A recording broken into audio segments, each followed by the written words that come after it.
gente estimula que pelo menos uma vez por mês você traga a sua família à igreja. É uma exigência pequena, você concorda comigo? Pelo menos uma vez por mês traga a sua família à igreja. Então, uma vez por mês a gente faz um culto dedicado à família. Eu quero ler com vocês um texto de Lucas.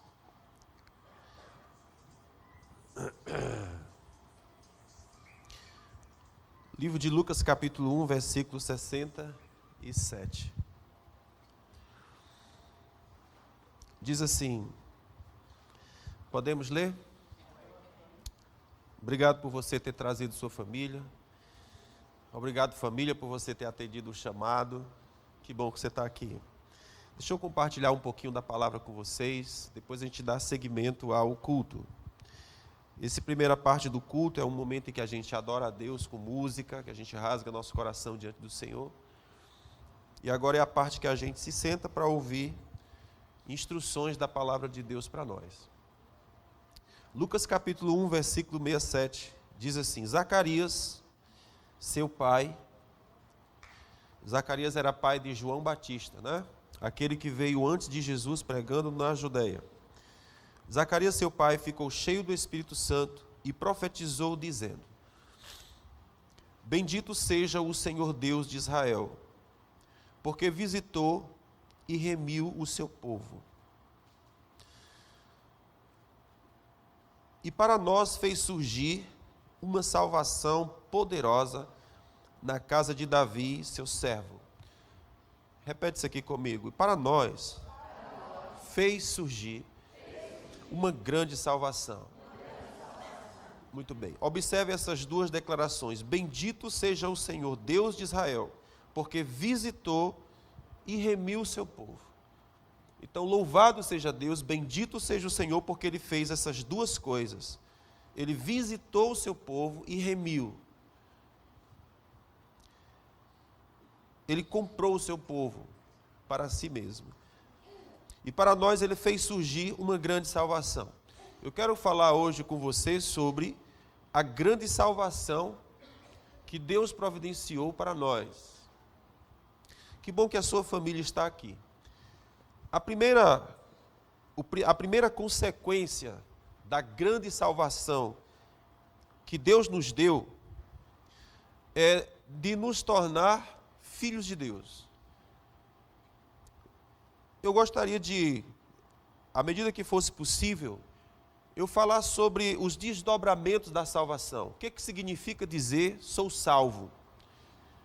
O que acontece com uma pessoa quando ela é salva? A primeira consequência, resultado da grande salvação que Jesus veio oferecer é que aquele que é salvo se torna filho de Deus. Dentro disso, dentro da salvação, nós temos cura divina. Dentro da salvação, nós vamos ter libertação. Dentro da salvação, nós vamos ter proteção. E dentro da salvação, nós vamos ter preservação. Nós pretendemos, no decorrer desse ano, quem sabe, a gente falar sobre esses tópicos que dizem respeito à bênção da salvação. Quando alguém é salvo, quando uma pessoa é salva, o que acontece a ela? Todo esse processo, todas essas bênçãos, ela vem junto da salvação. A pessoa é tornada filho de Deus, a pessoa recebe o poder de andar em cura divina. Pastor, mas eu não... Aí tem uma série de desdobramentos, depois a gente vai ministrar sobre cura divina. Aquele que é salvo, ele ganha o direito de andar livre, liberto do pecado, liberto da opressão do diabo, liberto, ele é livre. E aquele que é salvo, ele também é protegido. O Senhor protege, o Senhor guarda, e ele é preservado para a salvação que vai se manifestar no último dia. Quando alguém é salvo, Deus faz um grande investimento e Ele providenciou meios para não perder esse investimento. Deus vai resgatar aquele que é salvo no último dia. Então a pergunta que fica para nós hoje é: eu sou salvo? Como é que eu faço para ser salvo? Então, hoje eu quero conversar com você sobre esse poder de se tornar filho de Deus. Muitas vezes a Marta está ministrando, minha esposa está ministrando sobre algumas pessoas, e ela bate nos peitos e diz: receba o poder de filho. Receba o poder de filho. Existe um poder que pertence aos filhos de Deus. E em muitas das circunstâncias, o filho de Deus não está consciente do poder que lhe é de direito, pelo fato dele ter se tornado filho de Deus. Amém? Então deixa eu só terminar essa leitura e já já eu volto para esse assunto que eu quero conversar com vocês hoje à noite. Então, Zacarias começa bem dizendo a Deus, porque ele visitou o seu povo e remiu o seu povo, versículo 68. No 69 ele diz que Deus fez surgir uma salvação poderosa na casa do seu servo Davi. Assim como desde os tempos antigos tem anunciado pela boca dos seus santos profetas. Essa salvação que Deus nos deu, ela foi profetizada e anunciada pelos profetas que vieram antes. Então ela não surgiu do nada, já havia uma expectativa no plano redentivo de Deus. Deus já estava anunciando a sua grande salvação que iria chegar. Quem trouxe essa salvação foi Jesus. Aliás, você sabe o significado da palavra Jesus? Significa Salvador. Você já pensou num negócio desse? O que significa nome Jesus? Salvador, ele carrega no seu nome a sua missão. O nome de Jesus é Salvador porque ele salvou o seu povo do seu pecado. Então, desde os tempos antigos, Deus estava profetizando essa grande salvação. E o que prometia essa salvação? Versículo 71, para nos livrar dos nossos inimigos e da mão de todos os que nos odeiam. Eu quero que você coloque aqui que a pessoa que Deus está falando não é aquela pessoa que coloca som alto na sua calçada. Para nos livrar de todos os nossos inimigos e de todos os que nos odeiam. Não está falando da vizinha. Não está falando do colega de trabalho insuportável. Nos livrar dos nossos inimigos e da mão dos que nos odeiam. Isso fala do mundo espiritual. É um livramento do poder do mal. É um livramento desse império das trevas que nos odeia. Eu era jovenzinho, adolescente, não tenho certeza disso. O mundo espiritual do mal, demônios, Satanás, ele odeia o ser humano. Ele fará tudo para que você não cumpra o seu propósito. Para que você, de um jeito ou de outro, fique prostrado na estrada da sua vida. Para que você seja uma pessoa nada, um nada, anulado, um CPF anulado. Você vive, mas não existe. Deus nos premiou com a vida. A vida é um grande presente. De todos os séculos, Deus escolheu este tempo para nós vivermos. Percebe? Nós já estamos com 6.000 anos, vamos completar 6.000 anos de história humana na Terra, a partir de Adão. Há umas teorias malucas acerca de homens pré-históricos. Eu prefiro ficar com a Bíblia. O primeiro homem foi Adão. E isso data de 6.000 anos atrás. O primeiro homem foi Adão. Deus fez Adão. É assim que a Bíblia fala, eu creio no que a Bíblia fala. Deus criou Adão.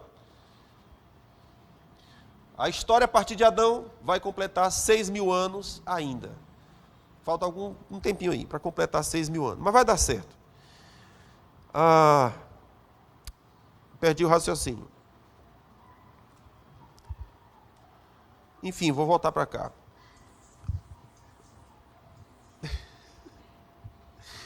Então, para nos livrar dos nossos inimigos. Quem são os nossos inimigos? Fala para mim, quem são os nossos inimigos? Diga o mundo espiritual do mal. Ele nos odeia e quer nos ver prostrado. Você não deve viver a sua vida. Porque, amado, se você viver a sua vida, de maneira digna, você vai glorificar a Deus. Deus não se alegra quando você está prostrado. Deus não se alegra quando você está depressivo.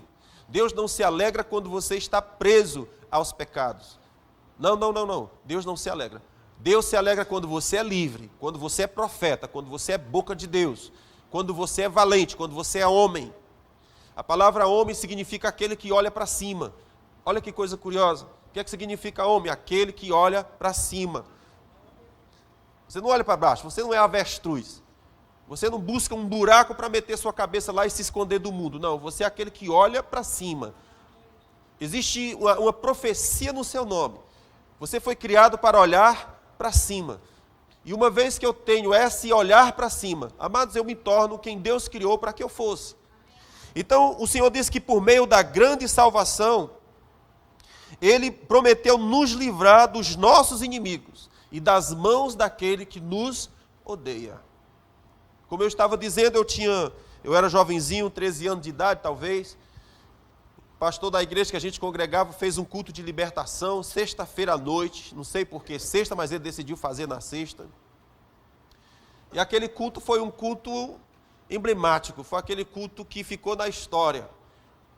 Quando começou-se oração naquela casa, naquela igreja, pequenininha, aqui na Avenida 11, ainda está lá a igreja da Assembleia de Deus. Foi a gente que construiu aquela igreja ali, na Avenida 11, o canal,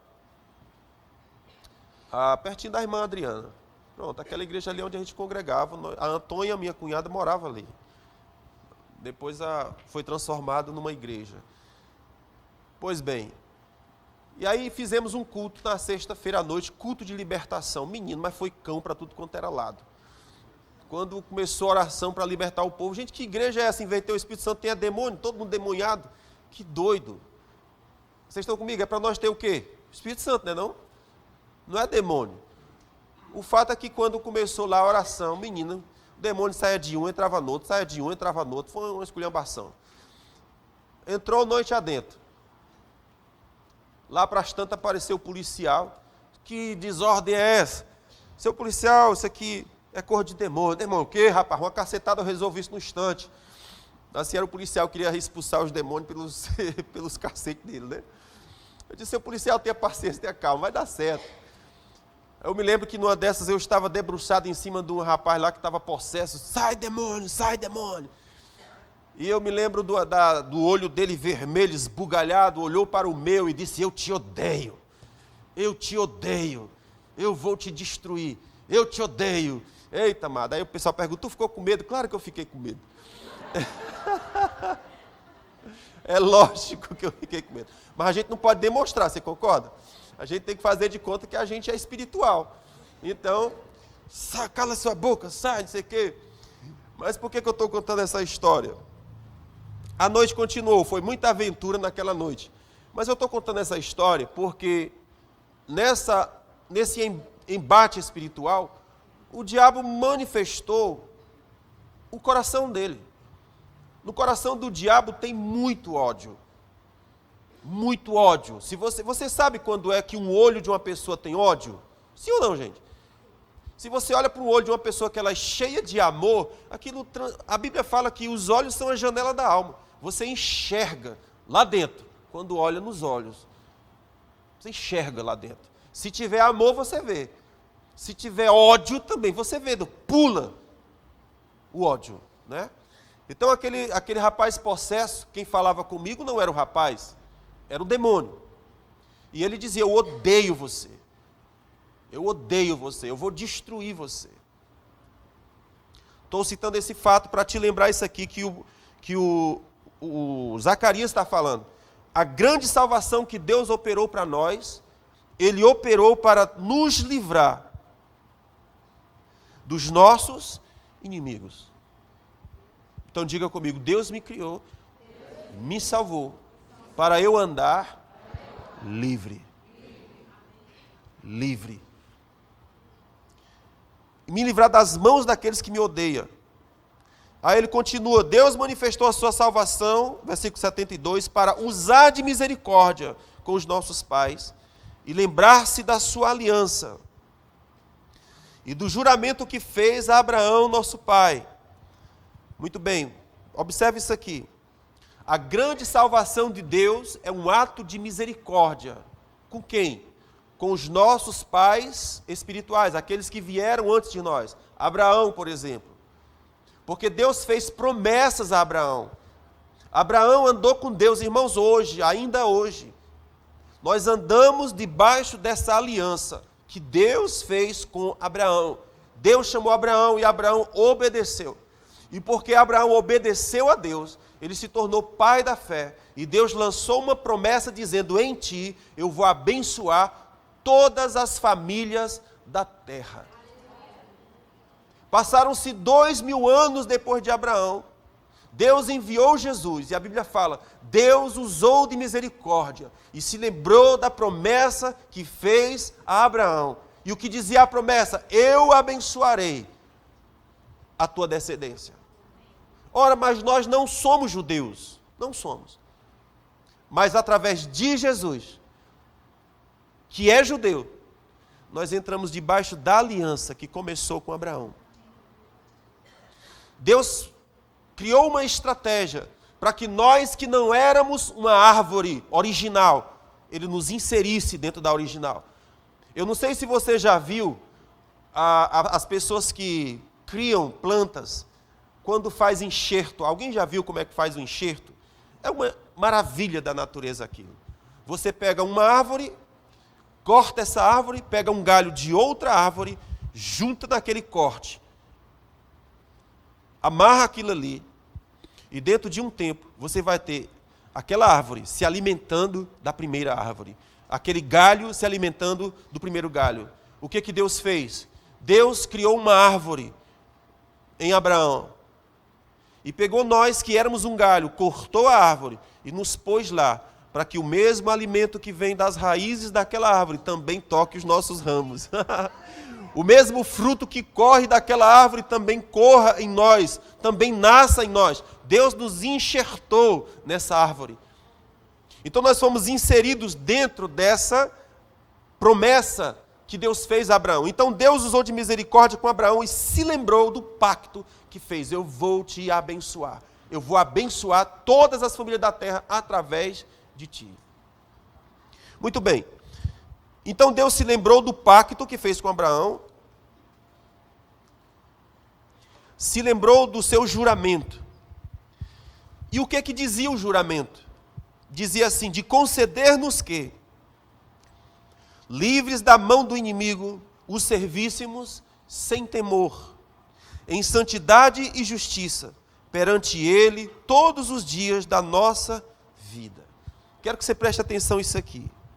Deus fez um juramento, Deus fez um pacto, Deus fez uma aliança com Abraão. E essa aliança e esse pacto dizia, eu vou conceder que vocês andem livres da mão do inimigo. Livres. Essa é a primeira bênção. E vocês vão me servir sem medo. Vocês estão aqui? Vocês vão servir a Deus sem medo. Deus fez uma promessa. Vocês vão servir a Deus sem medo. Então essa é a promessa que o Senhor fez. Eu vou servir a Deus sem medo, e Ele fala mais, em santidade e justiça perante Ele todos os dias da nossa vida. Então guarde isso aqui, livres do inimigo e servir a Deus sem temor, em santidade e justiça perante Ele todos os dias da nossa vida. Então essa grande salvação que Jesus providenciou para nós, ela traz essas bênçãos dentro do pacote. Andar livre do inimigo, servir a Deus sem medo. Sem medo. O que mais tem no coração das pessoas é medo de Deus. E por que tem medo de Deus? Por causa do pecado. O pecado causa isso. O pecado causa distanciamento, separação entre o homem e Deus. Vocês já sabem que quando Adão pecou, no Éden, no jardim perfeito, Adão fugiu de Deus, Adão se escondeu de Deus. O pecado causa isso dentro de nós. Causa-nos distanciamento de Deus, separação de Deus, temor de Deus. Quando o Senhor vem procurar Adão, pergunta: cadê tu, Adão? Senhor, estou com medo. Por que você tem medo, Adão? Quem te mostrou que tu estavas nu? O pecado causa isso, separação de Deus. Mas o Senhor fala que quando a salvação de Deus alcança você, você servirá a Deus sem medo. Por que eu servirei a Deus sem medo? Porque a oferta pelo meu pecado já foi feita através de Jesus. Deus me aceitou por causa de Jesus. Em Jesus existe remissão dos meus pecados. O início da leitura diz: bendito seja o Senhor, porque Ele visitou o seu povo e nos remiu. Remir significa a conta está paga. Ele nos visitou e pagou a conta. A conta que Jesus pagou, Ele não pagou apenas o valor exato. A Bíblia fala sobre a graça sobremodo excelente. Os que receberam a abundância da graça reinarão em vida. A graça, ela é abundante. O pagamento que a graça fez não foi o valor exato, foi exuberante, foi mais. Então, se o nosso pecado gerou uma dívida perante Deus, quando Jesus morreu, Ele disse: se é 100, eu pago 100 mil. Mas eu quero Ele para mim. A dívida foi paga. Graças te dou porque o Senhor visitou o seu povo e nos remiu. Ele nos comprou de volta. Essa história de remir começou, a gente aprendeu sobre isso no livro de Levíticos 25. Quando o Senhor fala sobre o ano do jubileu, Levítico 25, existia um ano em Israel, a cada 50 anos, havia uma reviravolta na nação do povo de Deus. Esse era um ano muito especial, era chamado de Pentecoste. Nesse ano, a cada 50 anos, todas as pessoas que foram tornadas escravas nesse período de 50 anos, porque contraiu dívidas, depois desse processo, todas elas deveriam voltar para suas propriedades. Todas as dívidas eram canceladas no ano 50º. Todas as dívidas. Alguém se endividou a tal ponto que não tinha como pagar. No 50º ano, todas as dívidas eram canceladas, todas as propriedades eram devolvidas. Mas havia um detalhe interessante, que quando alguém era tornado escravo, se ela tivesse um parente remidor, ela poderia voltar para a sua propriedade. E o que seria o parente remidor? Seria aquele que tem dinheiro. Então, se ela tivesse um parente capaz de pagar a dívida, ela poderia voltar para a sua propriedade. Deixa eu te contar, é isso que Jesus se tornou para nós, o nosso parente remidor. O nosso pecado gerou dívidas perante Deus, mas Deus providenciou um parente que nos remiu, chamado Jesus. Então Ele olhou para a nossa dívida e disse: quanto é? É tanto, eu pago X, devolva-o às suas propriedades. Então o Senhor está dizendo aqui que graças eu te dou porque o Senhor visitou e remiu o seu povo. E por meio disso, nós podemos agora andar em liberdade diante dos nossos inimigos. Nós podemos estar diante de Deus sem temor, sem medo. Não devemos ter medo de nos aproximar de Deus. O apóstolo Paulo diz lá, o escritor aos Hebreus diz que o caminho para o trono da graça foi aberto. E nós podemos entrar confiadamente e entrar diante do Senhor.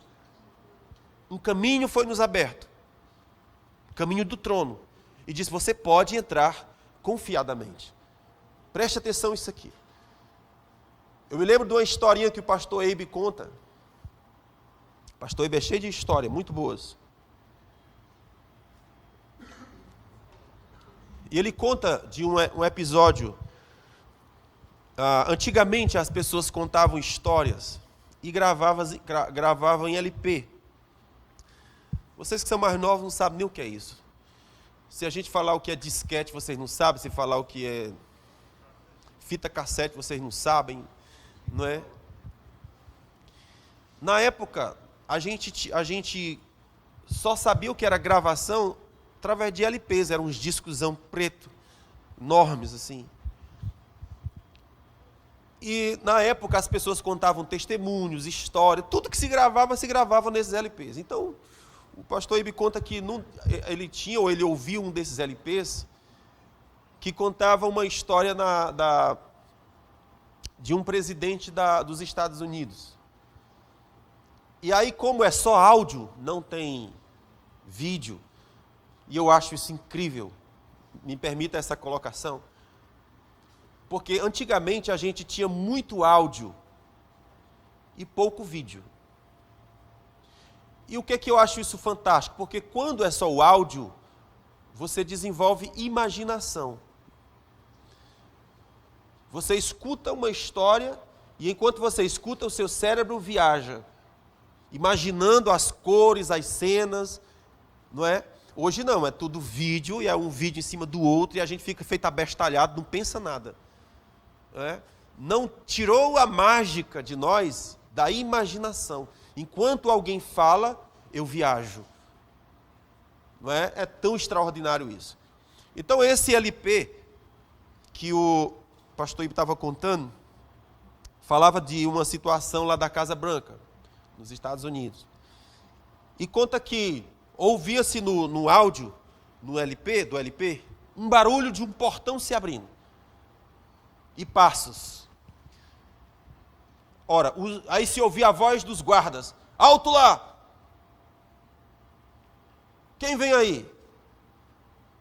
Aí um momento de silêncio. Ok, é o senhor? Pode passar. E novamente passos. Mais na frente, outro grupo de soldados: alto lá! Quem é você? Ah, é o senhor? Pois não, pode passar. Quando se chegava lá, mas na frente de tanto passo e repetir, isso deveria ser os vários grupos de guardas que tinha até chegar no presidente, abre-se uma porta, com aquele barulho. Percebe que tudo isso é um áudio, viu? Não tem imagem, é só um áudio. Quando se abre a porta, aí se ouve a voz do presidente: oi, meu filho, entre.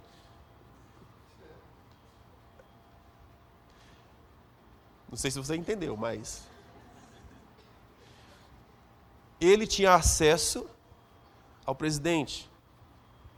Todos os guardas que protegiam a chegada ao presidente, quando o reconheciam é o Senhor, por favor, entre. O apóstolo disse que o trono da graça está livre para que você tenha acesso. Quando os guardas veem você, reconhecem o filho, diz: pode entrar, é o Senhor. E quando você entra na sala onde está o trono: oi, meu filho, venha cá, sente, vamos falar com o papai.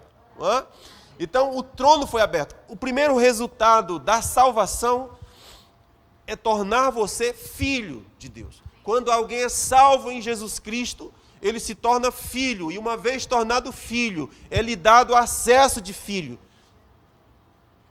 Não mais de servo, não mais de medo. Quando existe medo na relação com Deus, é porque não é relação de filho, é relação de escravo. Quando existe a relação de filho, o medo é lançado fora, porque não há medo na relação de pai e filho. A relação de pai e filho é uma coisa tão poderosa, eu gosto sempre de repetir isso. Tão poderosa, tão poderosa. Às vezes a gente vê filhos que brigam com os pais. Não quero discutir aqui as razões do porquê briga. E às vezes os pais brigam com seus filhos, e eu estou falando de uma briga grave, uma briga séria. E muitas vezes nessa discussão, nessa briga, o filho diz: você não é mais meu pai. Não é? Ou então o pai diz: você não é mais meu filho, a partir de hoje você não entra mais aqui, e não sei o quê, e pronto, e se rompe, vai um para um lado, vai um para o outro. Deixa eu lhe contar a história. Você pode ir para a Conchinchina, você pode ir para o buraco mais profundo da terra, ou você pode subir para o céu, ou você pode ir para o extremo do mar. Você pode ir para um lugar mais longínquo que você possa imaginar. O teu DNA grita dizendo que você é filho. Ainda que você diga: não sou mais seu filho, uma vez tornado filho, é filho. Então, quando alguém é salvo por Jesus, e ele se torna filho, você tem uma relação que não há mais medo. O Espírito testifica com o teu espírito que tu é filho. Simplesmente há uma certeza e uma convicção de que foi tornado filho. E porque eu fui tornado filho, não há mais medo, não há mais temor. O Senhor disse, eu vou me lembrar da promessa que eu fiz a Abraão. Vocês vão servir a Deus livres do inimigo e vocês vão servir a Deus sem temor. Porque uma vez tornado filho, não há nada que se possa fazer para que aquilo seja dissolvido. É filho. Ainda que haja uma briga feia, ainda é filho. O coração do pai sempre está disposto a fazer bem ao seu filho. Ainda que ele não preste.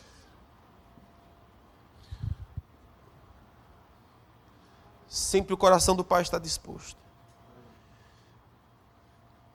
Então o Senhor nos promete que vai nos conceder de que nós viveríamos em santidade e justiça perante Ele todos os dias da nossa vida. Fale comigo, santidade e justiça perante Ele todos os dias.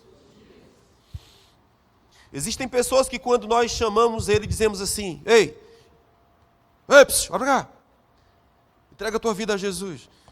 Aí Ele fala, não, eu ainda vou me preparar. Como se Ele pudesse fazer algo que tornaria Ele aceitável diante de Deus. Novidade, não há nada que nós possamos fazer para nós sermos aceitos diante de Deus. A Bíblia conta uma história, eu sei que a história é longa, que é a história de Jacó e Esaú. Jacó era um irmão, eles eram gêmeos, nasceram gêmeos, na verdade, na barriga da mãe, eles brigavam. Vocês imaginam o que é uma situação? Um filho se mexer já é horrível. Quando a gente está ali, aquele buchão enorme que começa a chutar, a gente diz, gente, isso é um ET, isso tem alguma coisa aí, estranho isso aí, não é? O bucho se mexe, aquele negócio. Meu Deus, o que é isso? É uma anaconda que tem dentro, o que é? É estranho, é estranho. Mas agora vocês imaginem que era dois e a Bíblia fala que eles brigavam. Gente, imagina o que é isso? Era um murro.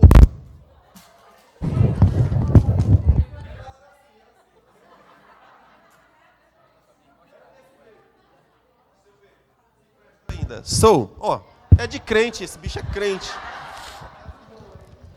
É crente esse microfone, gente. Aí diz que os garotos brigavam, irmãos, no ventre da mãe. Devia ser uma coisa horrível de se ver. Era burro pra cá, murro pra lá, pegava no pé e tal, e golpe de jiu-jitsu, capoeira, muay thai. Era uma coisa medonha. E a mãe ficou atribulada, coitada, e foi orar a Deus. Deus, o que está acontecendo? O Senhor disse, são duas nações no teu ventre. São duas nações no teu ventre. Os meninos nasceram. E o Jacó queria muito nascer primeiro, mas não deu certo. Não deu certo. O Esaú, já que eles estavam brigando, eu acho que na hora de nascer o Esaú deu um golpe, passou na frente, né? Botou a cabeça primeiro e disse, bye bye, não deu para tu. E o Esaú nasceu. Mas quando prestaram atenção, Jacó vinha agarrado no pé. Tua cabeça foi primeiro, mas tu não nasce primeiro que eu não, a gente nasce junto. Né? Então, gente, essa característica de Jacó significa aquele que agarra. Não é meu direito, ele não tinha direito de primogenitura. Mas ele disse, mas eu agarro. Se eu tiver uma chance, eu agarro. Puxou os meninos e eles cresceram. Mas Jacó nunca desistiu desse negócio. O que é meu, eu vou ter. Não era direito dele, mas eu quero tanto. Aconteceu que os meninos cresceram, o pai envelheceu, já estava para morrer, estava cego. Então ele chamou o filho mais velho, Esaú, e disse, meu filho, vá caçar, pegue uma caça e prepare um prato para mim. Aquele prato gostoso que você sabe fazer. e quando eu comer e eu estiver satisfeito, eu vou te abençoar. Nisso, a mãe escutou a conversa. E ela torcia por Jacó. Não sei se você percebe que tem essas divisões nas famílias. Eu gosto mais dos homens, e a outra disse, eu gosto mais das meninas, né? Nessa família tinha algo assim, o Jacó, o pai de Jacó, Isaac, gostava do Esaú, e a mãe gostava do Jacó. Nessa história, quem saiu prevalecendo era quem era amigo da mãe. Mulher, gente, não tem quem possa. O Jacó teve a sorte de ter a simpatia da sua mãe. A mãe escutou o pai falando, meu filho vai preparar uma comida e faz um prato para mim. Quando eu terminar e estiver satisfeito, eu vou te abençoar. Porque ele já estava para morrer. E naquilo, tudo que era do pai passava para o filho. Direito de primogenitura. O Jacó não tinha direito, mas a mãe escutou a conversa. E a mãe disse, Jacó, mata ali um cabrito dos teus. Não dá tempo de caçar não, porque tu tem que chegar primeiro. E tu entra na cabana do teu pai. Jacó disse, mamãe, ele vai saber que sou eu. Ele é cego, mas ele sabe que sou eu. Não se aveste. Não se aveste. Prepare. O Jacó disse, estou confiando na senhora. Né? Estou confiando na senhora. Prepare, vai lá, mate um cabrito aí. O Jacó matou o cabrito e disse, pronto, mãe, matei. E agora? Agora eu vou fazer uma roupa para você, bem ligeira aqui. Menino, traz ali a máquina Singer. Preparou ali. Fez uma roupa bem ligeira ali do couro do cabrito. E o menino preparou um prato, a mãe ajudou. Na hora que Jacó entra na casa, na cabana do pai, e diz, quem é?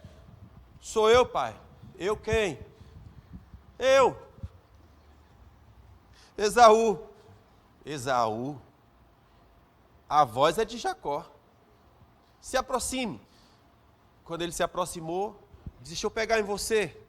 Quando ele tocou a pele de Jacó, Jacó estava com a pele do cabrito. Esaú era cabeludo. O pai sabia que Esaú era cabeludo e Jacó era pelado. Na hora que ele tocasse, ele saberia que era Jacó e não ia abençoar. Só que ele estava coberto com a pele do cabrito. Então o pai disse, deixa eu comer o seu prato, a sua comida que você trouxe. Comeu e disse, nossa, está muito gostoso. Então chamou Jacó para perto, impôs as mãos e abençoou Jacó. E passou para ele todo o direito e bênção de primogenitura. O que é que isso fala para nós? Nós somos esse Jacó. Nós não temos direito à primogenitura. Nós somos pelados. Não somos peludos. O nosso pai reconhece a nossa voz e sabe quem somos. Existe um passado que nos precede, que denuncia contra nós. Na hora que nós falarmos, o pai sabe, é nós que estamos falando. Porém, havia uma mãe. Provavelmente essa mãe seja uma figura da graça. E ela diz, vem cá, tem uma estratégia. Tem uma estratégia para te introduzir na cabana do pai. Tem uma estratégia que dá certo para você. Segue meu conselho, segue a minha instrução. A primeira instrução é, vista a roupa do cabrito. Que é uma figura do sacrifício de Jesus por nós. O Cordeiro de Deus que foi morto, que foi imolado. Primeira estratégia, vista-se do Cordeiro. Quando você falar, o Pai saberá que é você. Há um passado que te denuncia. Você é Jacó. Um dos significados do seu nome é que você é enganador. Mas há também um significado do seu nome que é aquele que agarra. Eu só preciso de uma chance. Se o Senhor me abrir uma porta, eu vou arrombar. Eu só quero uma chance e eu vou pegar. Jacó não nasceu com direito, mas ele queria tanto a bênção de Deus. Então, quando ele é introduzido diante do pai, com a roupa do cordeiro, se veste, que o pai toca e diz: a voz é de Jacó, mas a pele é do meu filho, que eu amo. Por causa disso, se aproxime. E ele foi abençoado. Então, deixa eu te contar uma coisa: não há nada que você faça, a sua voz te denuncia, o teu passado te denuncia. O único modo de você ser aceito diante do trono de Deus é se você vestir a roupa do Cordeiro. A graça te dá uma estratégia, a graça te dá um modo, te dá uma forma de você entrar. Então o Senhor disse que a salvação que Ele providenciou para nós é uma salvação poderosa. E essa salvação nos concederá andar livres da mão do inimigo. Essa salvação nos concederá andarmos sem medo na presença do Senhor. Não haverá medo, porque o coração do filho lança fora medo. Não é mais escravo, é filho. O escravo tem medo, porque é escravo. O órfão tem medo, porque não tem pai. Mas aquele que é filho, o medo é lançado fora, não há mais temor. O Senhor disse: na salvação que eu estou providenciando, você vai viver e andar sem medo. Quando nós estamos aperfeiçoados no amor de Deus, não existirá espaço para medo. Quanto mais seguro eu estou do amor de Deus, menos medo haverá no meu coração. Haverá segurança. O Senhor disse: vai andar diante de mim sem medo. Amém? Você pode andar seguro, irmãos, diante do Senhor. Seguro, plenamente seguro. Andará sem medo. Agora veja como é que ele termina. Em santidade, eu santo. Misericórdia. Pois é. E ele acrescenta mais. Não é só santo, ele disse, é justo também. E é diante dele. Não é nem diante dos homens. Santidade e justiça perante ele. Essa expressão justiça significa aquele que nunca errou. É como pele de bebê, bunda de bebê. Aquela pele perfeita. Andará na minha presença em santidade e justiça, como se nunca houvesse pecado. Aí você diz, bom, mas isso não se aplica a mim. Perfeito. Por isso que você precisa da veste do Cordeiro, que a graça providenciou. Você se veste de Cristo e você pode entrar no trono, onde está o Pai. E ele irá ouvir sua voz dizer, a voz é de Jacó, mas vem mais para perto para eu te tocar. E quando ele te tocar e sentir o cheiro, diz, o cheiro é do meu filho, que eu amo. Deus ama seu filho Jesus. E se eu estou vestido nele, eu tenho o cheiro dele. A voz é minha. A vida é minha. A história é minha. O pecado é meu. A iniquidade é minha. A condenação é minha. A ira é minha. Sim. Mas a salvação foi o Cordeiro que providenciou. Uma vez que você se vestiu nele, você entra e o cheiro não é mais seu. A pele não é mais sua. Então o Pai come a oferta que você trouxe de alimento e te abençoa. A história de Jacó depois é empolgante.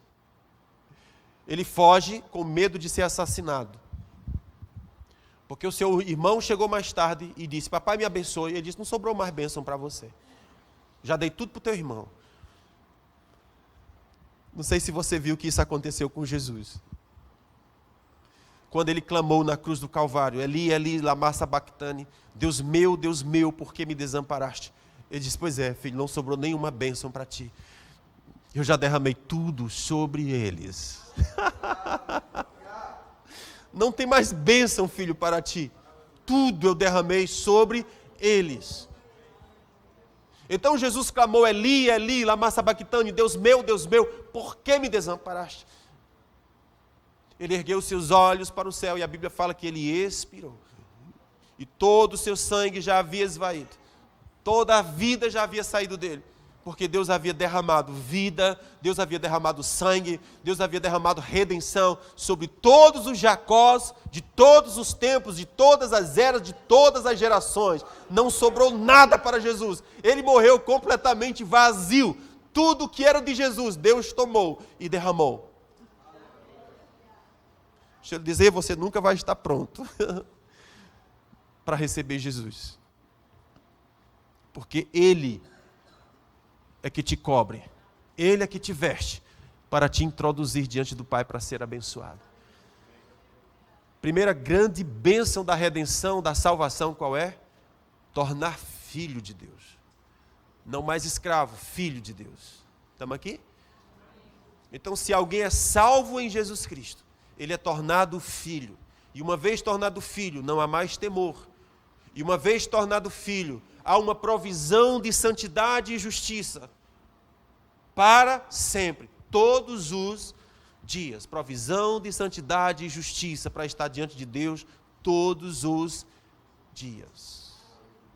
Graças te dou, Pai, porque tu providenciaste uma grande salvação. Tu visitaste o teu povo e remiu o teu povo. Que Deus os abençoe.